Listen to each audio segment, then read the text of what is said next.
Now, a CSV list is a comma-separated value list. It can also be, even though they call it CSV, it can be a tab delimited list, which means that all the fields in your record, remember we talked about this earlier, a database is a collection of records, and within each record you have standard fields, name, address, telephone number, etc.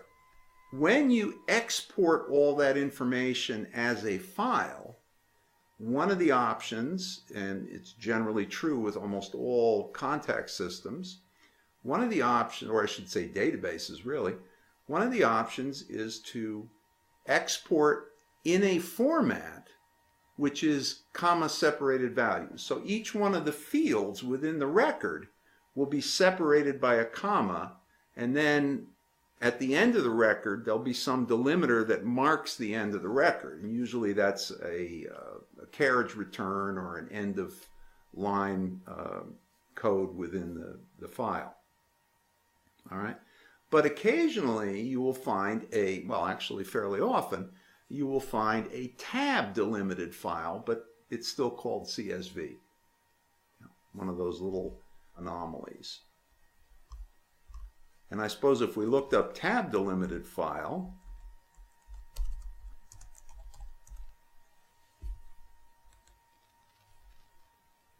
yeah, you know, I have never seen TSV or TAB. It's always CSV. So, like I say, that's usually the list. And I'll tell you where that comes in, becomes important, is in your spreadsheet. When you're opening that file, you generally get a dialog box which asks you which delimiter do you want to use, and we'll see that in a minute. Okay, but let's take a look at some files I have here.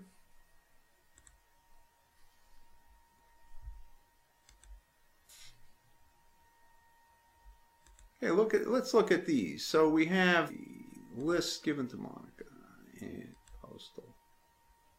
All right, here is a list that is, we're reading it as a text file now. And notice that each record is represented by a row. And all of those rows make up the database. And within a particular row, notice that the information is consistent from record to record.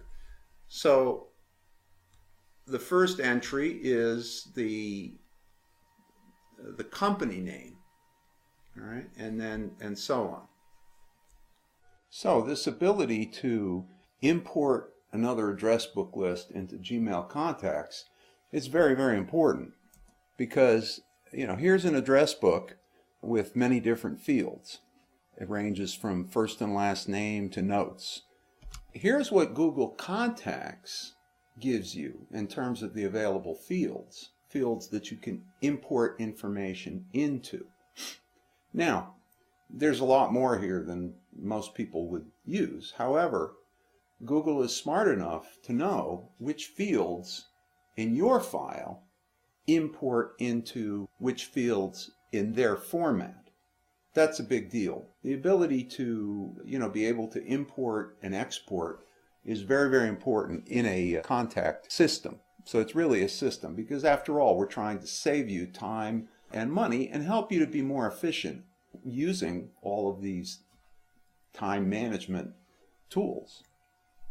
You can export a list of Gmail contacts. So that is something that, you know, you may want to do from time to time. You may have an email list in a completely different system. You know, we have an entirely different system for sending larger amounts of email. And so if I want to make sure my email list that we mail to is up to date, I will take the latest contacts that I have in my Google address book, export them, and then use the file that I exported from Gmail as an import file that goes into this external email program.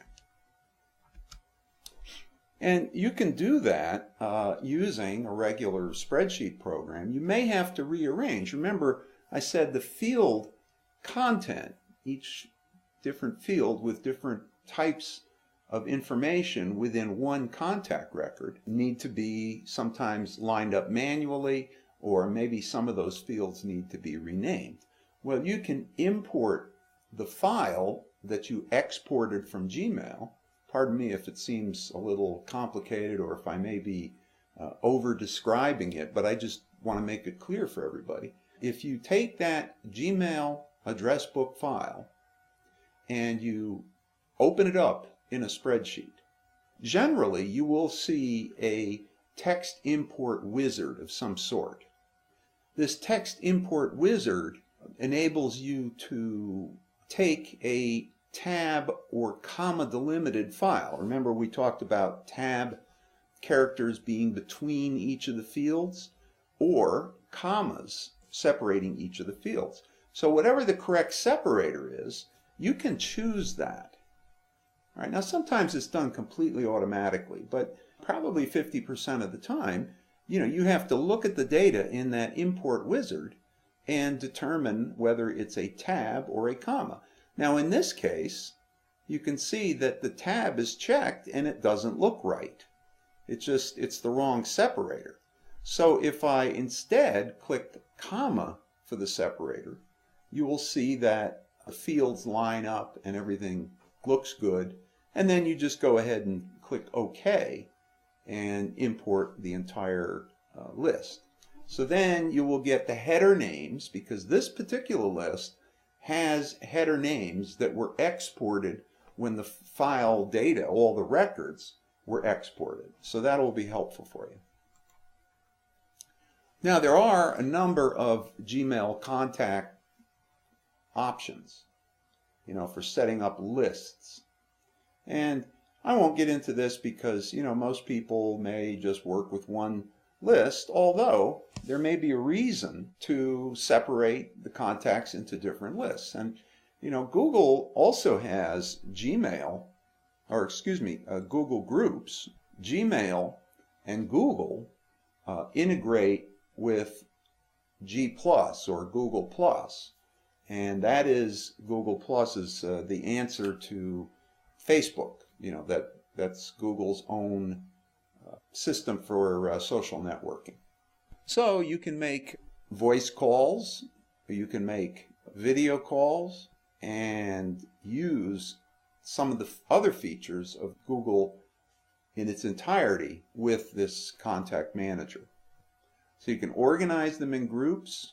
You can do instant calling with other people who have a Gmail account and who are equipped to be able to use the Google Voice or chat functions or video.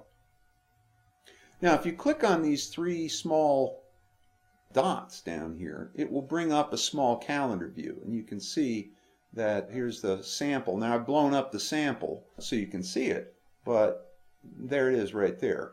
And you can create a new group very easily, and then you can assign contacts to that particular group. So it really is a very, very versatile system. And by the way, if you want to take a printed address book along with you, you can do that in Google.